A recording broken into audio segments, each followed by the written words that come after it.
Okay, I will read. I will not speak because I just have 6 minutes, but I hope that Richard Smith will give me 1 minute more because I brought him 1 tequila. Okay. That can't be bribed. Okay, the value of death is closely related to the value of life. The value of death is closely related to the value of life because people who had the opportunity to live with dignity understand when life is finishing and it is not worth to continue living. As you can see in this slide is a picture of Frida Kahlo, and the name of the picture is just some very, very small things. That's all what is happening here. Death is not always a failure. I have to talk this, and I have to tell a lot of patients that death is not always a failure. Doctors must speak clearly with the family of terminally ill patients when to stop treatment. There are enough data today to ensure when it is futile to continue treatment. In this next slide, you can see some of the pictures of Jose Guadalupe Posada. Katrina.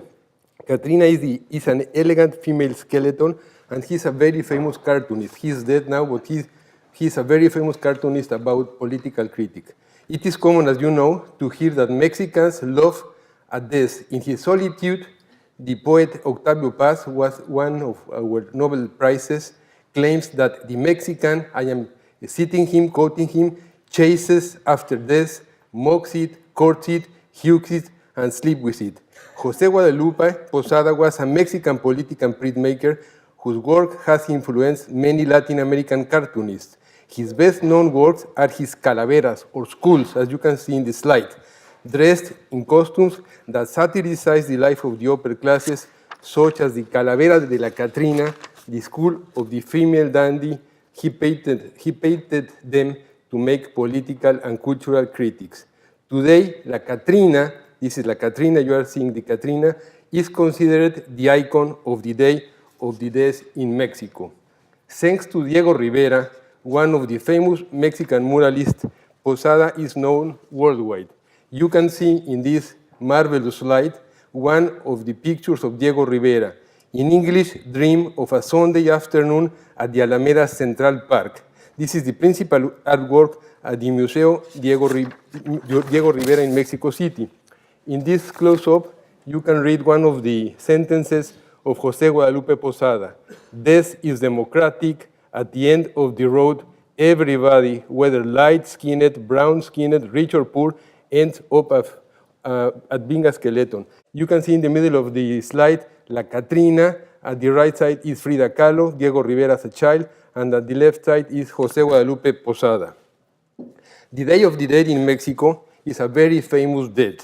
In the Day of the Dead, one of the traditions is to build private altars called ofrendas, offering in English, to honor the deceased using, as you can see in the slide, calaveras and Aztec marigolds, the flower of the dead. Offerings include the deceased's favorite foods and beverages.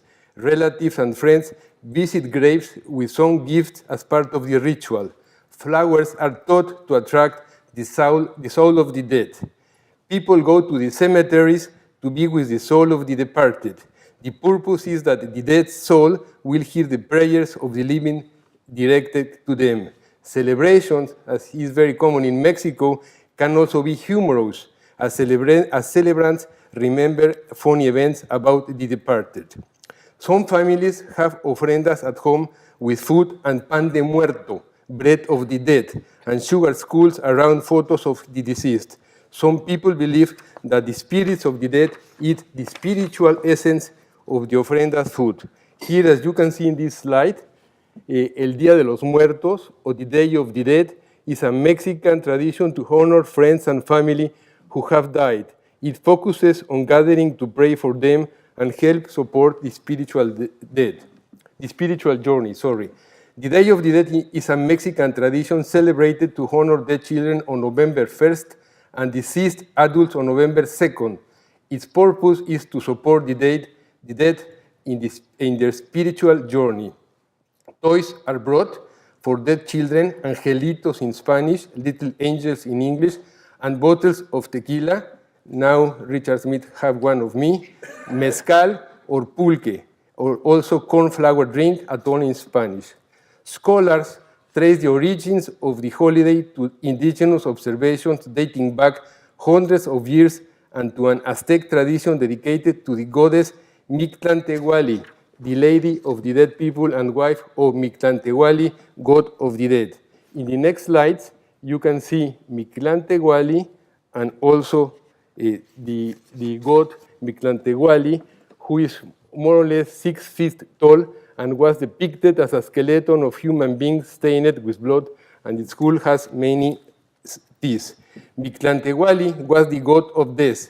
He ruled the underworld Mictlán, place of the dead. Mictlantecuhtli was such an important god in the Aztec cemetery because as ruler of Mictlán, all souls would one day meet him face to face.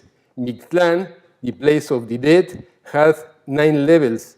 The journey from the first level to the 9th level took 4 years, during which the dead had to pass many difficult challenges.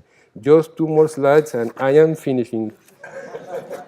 In this slide, you can see at the left a very, very interesting book of Iona Heath, the editor or one of the editors of the British Medical Journal, Matters of the Dead.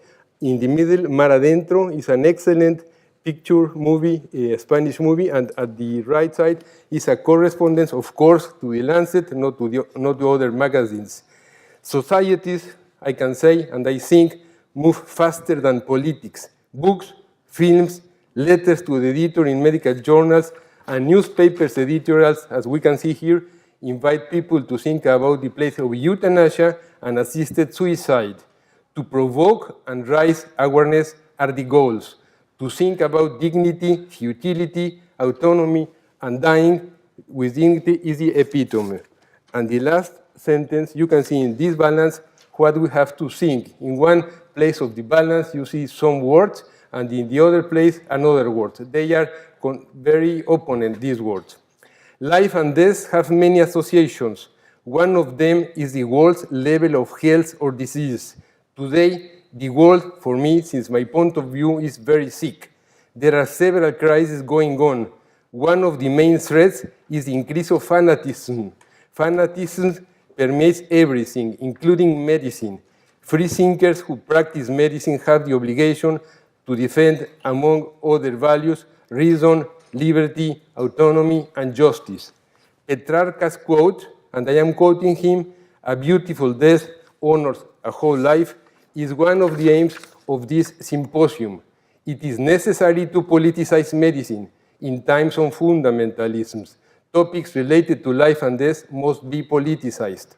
Doctors have the obligation to discuss these points with society. It is time to reassess the goals of medicine. We live, as Zygmunt Bauman suggests, liquid time. Patient-physician relationship is very fragile, liquid. It is impossible to speak about the value of death if doctors do not know part of the biographies of their patients. And I have 1 more second. Thank you.